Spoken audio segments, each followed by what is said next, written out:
ओशो, जिनका असली नाम भगवान रजनीश था, भारतीय संत और दार्शनिक थे जिन्होंने जीवन, मृत्यु, ब्रह्म, आत्मा और ब्रह्मांड के बारे में बहुत गहरे विचार व्यक्त किए। उनका दर्शन बहुत ही गहरा और विचारशील था, जो लोगों को आत्मज्ञान की ओर मार्गदर्शन करता था।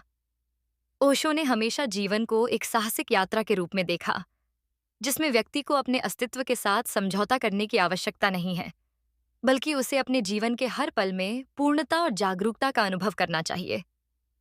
उनकी शिक्षाएं केवल आध्यात्मिकता पर केंद्रित नहीं थीं, बल्कि उन्होंने समाज, संस्कृति और धर्म पर भी गहरे विचार व्यक्त किए। ओशो के दृष्टिकोण ने हमेशा पारंपरिक धार्मिक अवधारणाओं, विचारधाराओं और सामाजिक मान्यताओं को चुनौती दी। उनका मानना था कि आत्मज्ञान केवल एक गहरी साधना से संभव है, और इस साधना का रास्ता कभी भी सरल नहीं होता। इसके लिए व्यक्ति को अपने भीतर की गहराई में उतरने की जरूरत होती है। ओशो का मानना था कि आत्मा और ब्रह्म अलग अलग नहीं हैं, बल्कि दोनों एक ही सत्य के दो रूप हैं। आत्मा, आत्मान, का संबंध हमारी व्यक्तिगत चेतना से है, जबकि ब्रह्म, ब्रह्मान, वो परम अस्तित्व है जो सब कुछ है और सब कुछ से परे है। ओशो के अनुसार आत्मा और ब्रह्म का एकता का अनुभव निर्वाण या मुक्ति के रूप में होता है। आत्मा और ब्रह्म के बीच का फर्क केवल भ्रम है। जब हम अंतर्दृष्टि, इनर विजन और आध्यात्मिक साधना के माध्यम से अपने भीतर की गहराइयों में उतरते हैं, तो हम महसूस करते हैं कि आत्मा और ब्रह्म एक ही तत्व से हैं। ओशो ने इसे इस तरह से व्यक्त किया: आत्मा और ब्रह्म का कोई भेद नहीं है। जो आप देख रहे हैं वो ब्रह्म का रूप है, और जो आप अनुभव कर रहे हैं वो आत्मा का रूप है। जब आप अपने अस्तित्व के गहरे सत्य को समझते हैं, तो आप देखेंगे कि आत्मा और ब्रह्म दोनों एक ही हैं। ये विचार ओशो के लिए आध्यात्मिक मुक्ति के केंद्र में था। उन्होंने कहा कि ब्रह्म को समझने का एकमात्र तरीका अपनी आत्मा की गहरी समझ और आंतरिक अनुभव से होता है। ये कोई बौद्धिक ज्ञान नहीं, बल्कि एक आध्यात्मिक अनुभव है। प्राकृतिक ब्रह्मांड और उसका संबंध आत्मा से, the cosmic universe and its relationship with the soul. Osho ने हमेशा कहा कि ब्रह्मांड एक जीवित और गतिशील चेतना है। उन्होंने इसे प्राकृतिक ब्रह्मांड, नेचुरल कॉस्मोस के रूप में देखा, जिसमें सब कुछ एक दूसरे से जुड़ा हुआ है। हर चीज, हर कण, हर आकाशगंगा और हर जीवित प्राणी एक व्यापक तंत्र का हिस्सा है, जो निरंतर रूप से बदल रहा है, और यह तंत्र अपने आप में एक ब्रह्म है।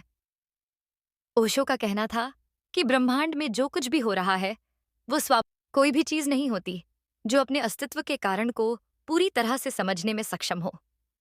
ओशो के अनुसार प्रकृति का कोई उद्देश्य नहीं है, वो स्वाभाविक रूप से अपने आप में है, जैसे कि ये ब्रह्मांड भी अपने आप को समझता है।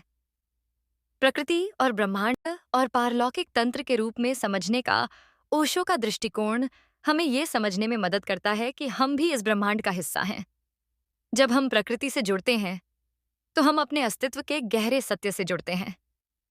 ओशो ने कहा, आप जो कुछ भी देख रहे हैं वो सिर्फ एक बाहरी रूप नहीं है, बल्कि ये आपके भीतर की जागरूकता का एक प्रतिबिंब है।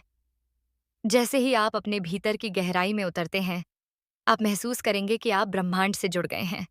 ध्यान और आत्मा के अनुभव, meditation and the experience of the soul. Osho का सबसे प्रमुख विचार था ध्यान, मेडिटेशन, जो उन्हें आत्मज्ञान प्राप्त करने का सबसे शक्तिशाली और सशक्त साधन मानते थे। उन्होंने कहा कि ध्यान एक ऐसा साधन है जो हमें अपने भीतर की वास्तविकता को जानने और समझने में मदद करता है। वो ध्यान को एक गहरे अनुभव के रूप में देखते थे, न कि केवल मानसिक शांति प्राप्त करने का एक साधन। ओशो के अनुसार ध्यान वो कुंजी है जो हमें हमारे भीतर के ब्रह्म और आत्मा के गहरे रहस्यों से परिचित कराती है। वो ध्यान को एक आध्यात्मिक यात्रा के रूप में मानते थे, जहां व्यक्ति अपने भीतर की यात्रा शुरू करता है और अंततः ब्रह्म के साथ एकाकार हो जाता है। बसीती बाबा साय आबाय देता है। ध्यान सिर्फ चुपचाप बैठने का नाम नहीं है, बल्कि यह जीवन के हर क्षण में उपस्थित रहने की कला है। जब आप अपने आप को पूरी तरह से वर्तमान में समर्पित करते हैं, तभी आप आत्मा और ब्रह्म का गहरा अनुभव कर सकते हैं। ओशो के अनुसार ध्यान आपको अपने आंतरिक अस्तित्व से जोड़ता है, जिससे आप समझ पाते हैं कि ब्रह्म और आत्मा में कोई अंतर नहीं है। आत्मा की शांति और ब्रह्म का अनुभव केवल तभी संभव है जब हम वर्तमान के क्षण को पूरी तरह से जीते हैं।